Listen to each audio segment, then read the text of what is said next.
Olá pessoal do curso técnico em meio ambiente, meu nome é Lucas, sou professor da disciplina de Sistemas de Gestão Ambiental. Infelizmente, por problemas com o governo federal, não foi possível realizar a aula nos polos. Por isso, a aula está sendo exibida em vídeo, certo? Então vamos iniciar a aula em vídeo. Bem, sabemos que a evolução humana se deu a partir da exploração intensiva dos recursos ambientais.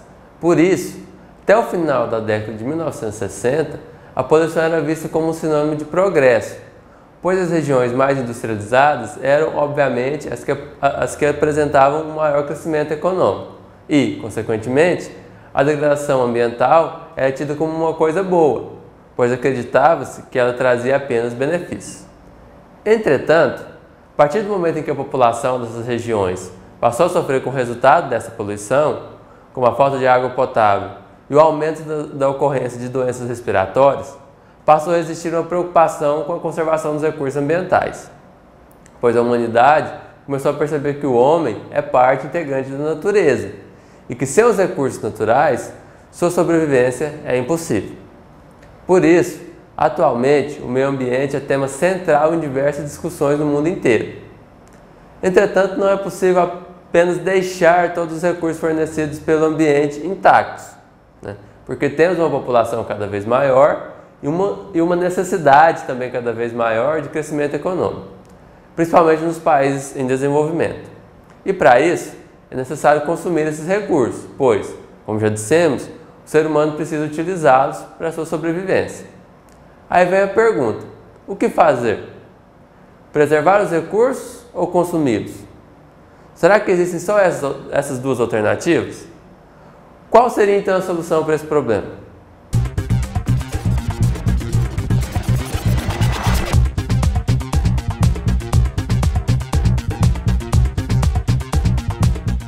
Na tentativa de direcionar as ações para equilibrar essa necessidade de consumir com a conservação dos recursos naturais, as Nações Unidas criaram, em 1987, um conceito chamado de desenvolvimento sustentável, que consiste em atender às necessidades da geração presente, sem comprometer a habilidade das gerações futuras de atender às suas próprias necessidades.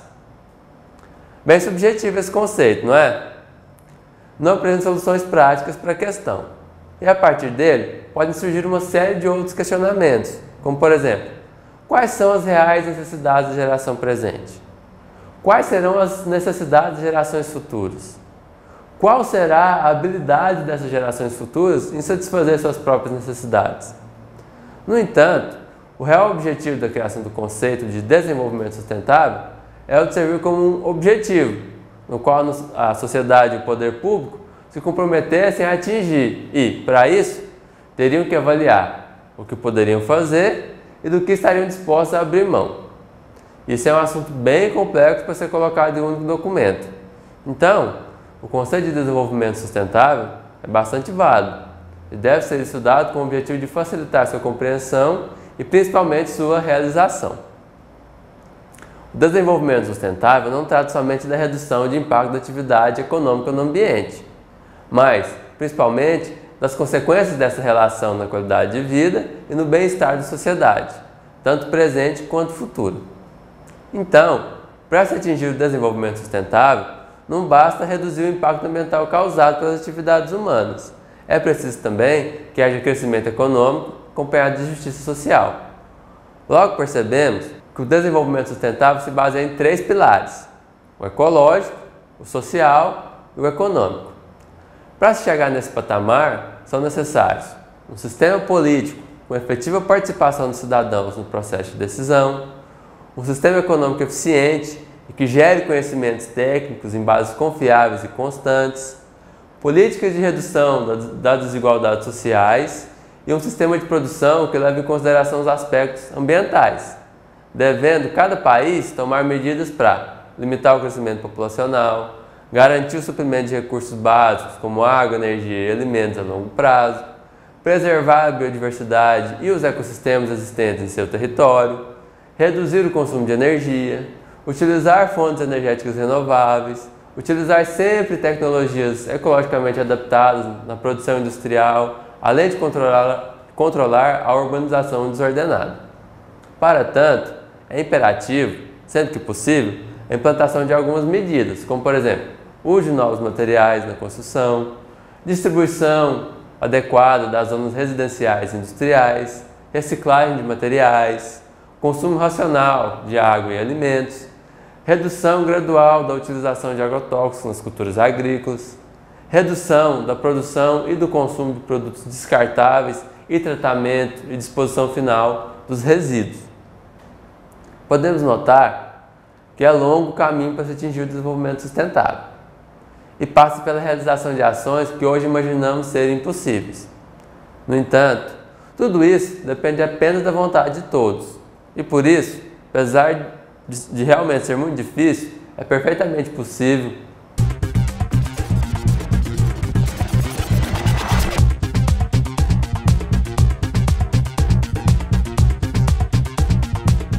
Gestão ambiental consiste na administração do exercício de atividades econômicas e sociais de forma a utilizar de maneira racional os recursos naturais, sejam eles renováveis ou não. Ou seja, tem o objetivo de realizar as atividades econômicas humanas utilizando as ferramentas existentes de maneira eficiente, o que significa consumindo o mínimo possível de recursos ambientais. Logo, a gestão ambiental visa ordenar as atividades humanas para que essa origine o menor impacto ambiental possível. Essa organização vai desde a escolha das melhores técnicas até o cumprimento da legislação e a alocação correta de recursos humanos e financeiros. São vários os instrumentos, ou seja, as ferramentas utilizadas para essa organização. Os mesmos podem ser divididos em categorias, como por exemplo os chamados instrumentos de comando e controle. São aqueles nos quais o poder público estabelece os padrões de emissão e consumo e monitora a qualidade ambiental, regulando as atividades e aplicando sanções e penalidades, seguindo a legislação.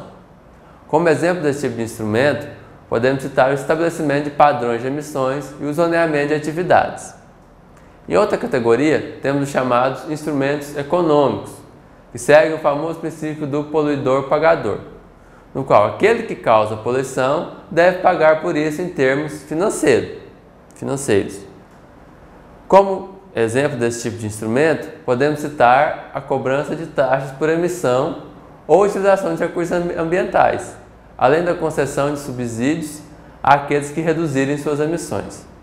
Além disso, existem outros tipos de instrumentos de gestão ambiental, como a educação ambiental e os chamados instrumentos voluntários, como a implantação em uma empresa de um sistema de gestão ambiental, que é o que vamos estudar mais profundamente.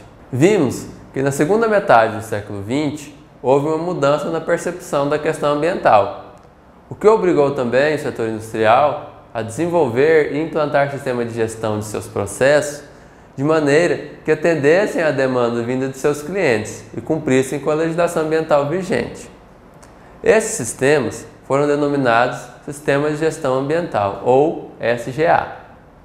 Com esses sistemas, os empresários começaram a verificar que uma postura ambientalmente correta na gestão de seus processos refletia diretamente em produtividade, qualidade e, consequentemente, em melhores resultados financeiros.